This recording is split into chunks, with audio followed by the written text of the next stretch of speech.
നമസ്കാരം. ലോക്സഭാ തെരഞ്ഞെടുപ്പിൽ കനത്ത തിരിച്ചടിയാണ് ഭരണകക്ഷിയായ മഹാസഖ്യം നേരിട്ടത്. വോട്ടർമാരുടെ അതൃപ്തി തുടർന്നാൽ സർക്കാരിന് ഭരണം നഷ്ടമാകുമെന്ന് നേതാക്കൾ ഭയപ്പെടുന്നുണ്ട്. അതുകൊണ്ടാണ് ഇപ്പോൾ നിയമസഭാ കൗൺസിൽ സ്പീക്കർ സ്ഥാനത്തേക്ക് തങ്ങളുടെ നേതാക്കളെ നോമിനേറ്റ് ചെയ്യാൻ മഹായുതി തയ്യാറായത്. കഴിഞ്ഞ 2 വർഷമായി നിയമസഭാ കൗൺസിൽ ചെയർമാൻ സ്ഥാനം ഒഴിഞ്ഞുകിടക്കുകയാണ്. ഈ സമ്മേളനത്തിൽ അതിനുള്ള തെരഞ്ഞെടുപ്പ് നടക്കാൻ സാധ്യതയുണ്ട്. എന്നാൽ മഹാസഖ്യത്തിലെ 3 കക്ഷികളും തമ്മിലുള്ള അഭിപ്രായ വ്യത്യാസങ്ങൾ തെരഞ്ഞെടുപ്പിനെ ബാധിക്കും. എന്നാൽ പോലും നിയമസഭാ കൗൺസിൽ സ്ഥാനം നേടിയെടുക്കാൻ മഹായുതി സഖ്യം പണി തുടങ്ങിക്കഴിഞ്ഞു. നിയമസഭാ തെരഞ്ഞെടുപ്പിന് ശേഷം സഭയുടെ സമ്മേളനം നടക്കും. ഇടക്കാലത്ത് ഭരണമാറ്റമുണ്ടായാൽ അപകടമില്ലെന്ന് കരുതി ഇപ്പോൾ നടക്കുന്ന സമ്മേളനത്തിൽ തന്നെ ചെയർമാൻ തെരഞ്ഞെടുപ്പ് നടക്കാനുള്ള ഒരുക്കങ്ങൾ BJP ആരംഭിച്ചിട്ടുണ്ട്.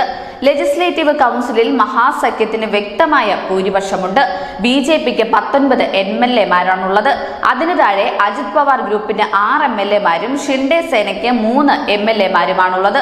അതുകൊണ്ട് തന്നെ സംഖ്യാബലം അനുസരിച്ച് സ്പീക്കർ സ്ഥാനം BJPക്ക് ലഭിക്കും. രാം ഷിൻഡെ, പ്രവീൺ ദാരേക്കർ, നിരഞ്ജൻ ഡാവ്ഖരെ എന്നിവരുടെ പേരുകളാണ് BJPയിൽ നിന്ന് ഈ സ്ഥാനത്തേക്ക് ചർച്ച ചെയ്യുന്നത്. ഷിൻഡെ സ്പീക്കറായാൽ ലോക്സഭയിൽ നിന്ന് വിട്ടുനിന്ന ധൻഗറിലെ വോട്ടർമാർ നിയമസഭയെ പിന്തുണയ്ക്കുമെന്നാണ് BJPയുടെ കണക്കുകൂട്ടൽ.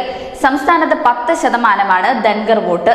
അതുകൊണ്ട് തന്നെ ഈ വോട്ട് ബാങ്ക് BJPക്ക് സുപ്രധാനമാണ്. News desk, news India Malayalam.